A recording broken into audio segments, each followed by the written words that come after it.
What's happening, YouTube? Jonathan Pariente, The Education 10 here, coming at you guys with another video. I want to ask you guys to please continue to check and subscribe to my channel for more YouTube videos. And, well, for the Yankees, their season is over.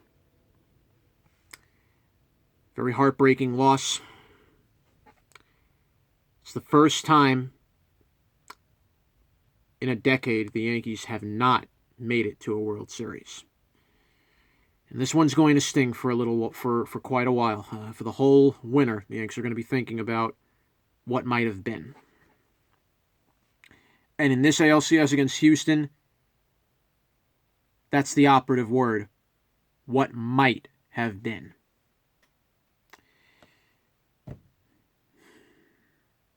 Yankees trailed early. They went down 3-0 early. They rallied to close the gap to 3-2. Houston got a run in the 7th to make it 4-2. And then DJ LeMahieu in the 9th inning homered off of Roberto Osuna, who the Yanks have never hit. Tie the game at 4. You get this feeling like the Yanks might come back. The Yanks might steal Game 6. We might see 7 games. But all that came to a screeching halt in the bottom of the 9th. After Chapman got the first 2 outs, a walk to Springer, and then he left a 2-1 slider to Altuve. Game over.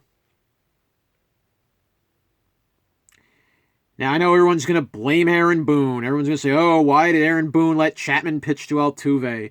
Oh, Aaron Boone can't manage. He's the worst manager ever. Oh, the Yankees starters can't go deep enough. Oh, blame this on Cashman. Blame this on Boone.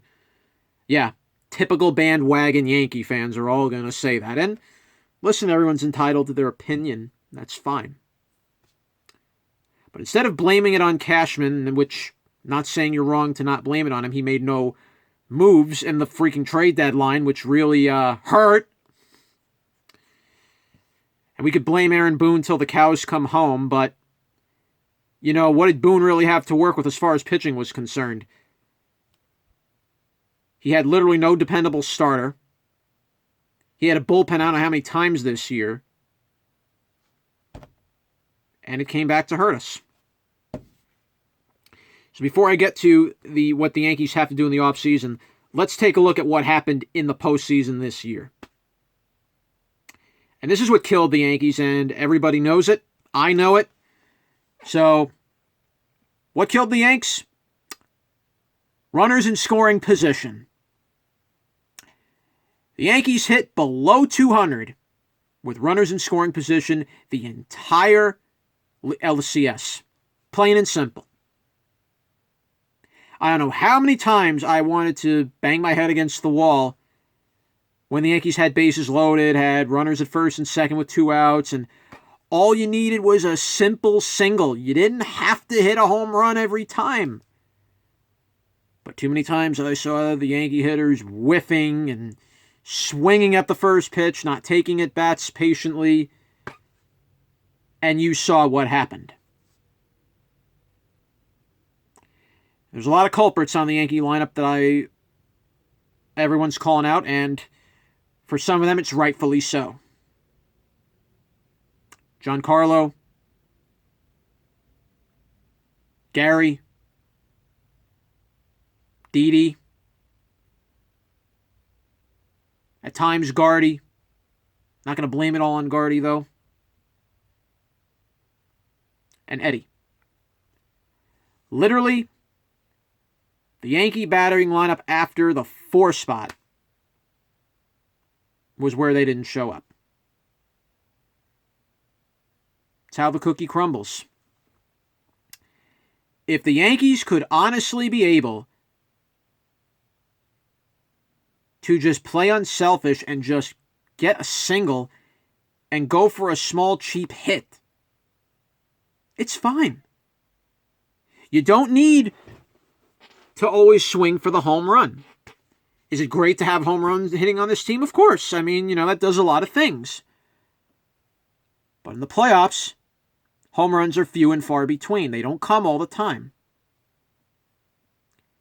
You have to be able to score runs by manufacturing. Stealing a base, bunting a guy over. A simple sac fly would work. And that's what the Yankees struggled to do in the ALCS. And that's why they're going home right now. And while the runners in scoring position was definitely an issue, and it was a glaring issue throughout this playoff, what really was another issue was the Yankees not getting a clutch starter. They again didn't make a move. Houston made moves. They held on to elder statesman starters. They held on to J. Happ. They wanted to get another year out of CeCe.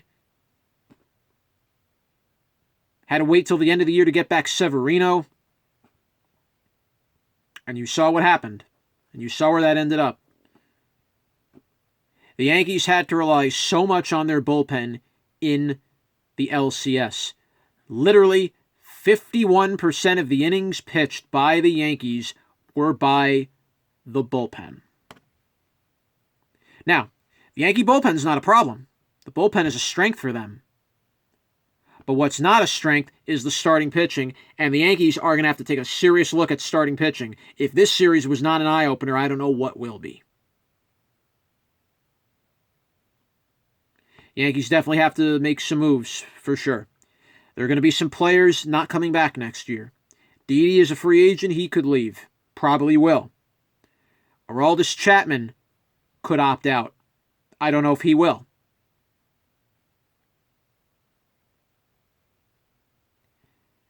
But the Yankees have to make the right moves next year if they're serious about winning it all.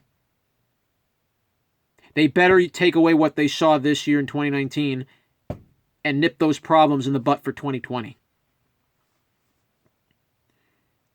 This isn't 2017 anymore when the Yankees didn't have any pressure on them. They could play however they wanted.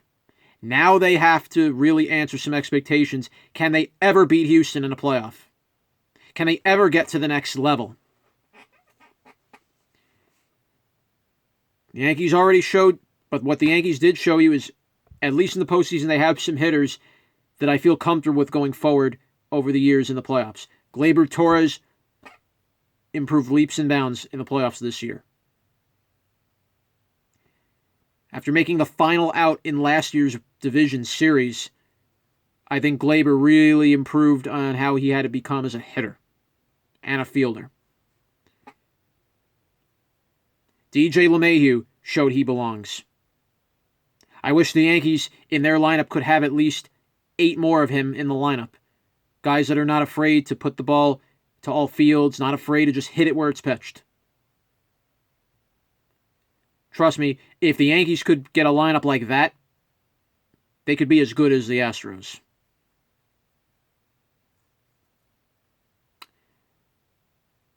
If the Yankees can get a good starter, and there's going to be some on the market, I just wonder if the Yankees will be aggressive enough and pay the money to get him. Even if they have to overpay, you go after a clutch starter that's going to win you games. Will the Yanks do it? If Brian Cashman wants to do it. And he better live up to that moniker of Cashman and actually fork up the cash and actually get that big arm that the Yankees need. Garrett Cole's a free agent. Strasburg's a free agent. Odorizzi's a free agent. So there's going to be some arms out there. Will the Yankees spend the money for them? We'll see. Aaron Judge. Love the guy. But will he ever be able, if he's going to be the captain of this Yankee team, which I think he one day will, he also has to improve and hit in a big spot, and he can't always keep swinging for the home run. He's got to be the leader that he is in the locker room as well as on the field. I'm waiting for when that's going to happen. Hopefully, this offseason will be that key for him. And as for the rest of the lineup that did not produce, I'm curious what the Yankees will do with this. Everyone's saying, and rightfully everybody is right to say this, Gary Sanchez killed a million rallies. Gary has to just learn to not swing away all the time. If he can ever cut down on his strikeouts and just put the ball in play and stop swinging away for the home run on each at bat, who knows what type of hitter he could be. He calls a great game. How about he plays a great game with the bat as well?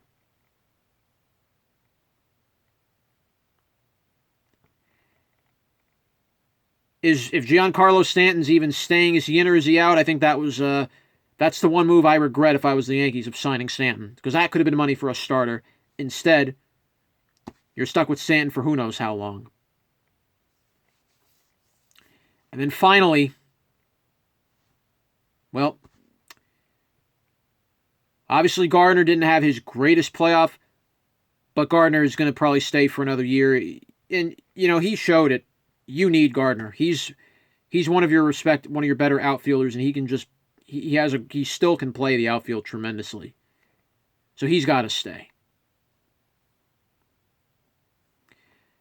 The rest of the lineup's going to be an interesting note. What will happen with Eddie Encarnacion, who just flat out had his worst playoff of his career? Are we going to see more of the parrot? Or is he going to go somewhere else? He's not a young guy anymore. He's in his mid-30s. So I don't know where the Yankees are going to go with Eddie. But the Yankees are going to have to seriously address these changes for 2020. The other deal is going to be to cut down on the injuries that took place. The Yankees were lucky to even get to this point in the series with all the injuries they had. How they were able to get here with 30 guys on the injured list is stunning.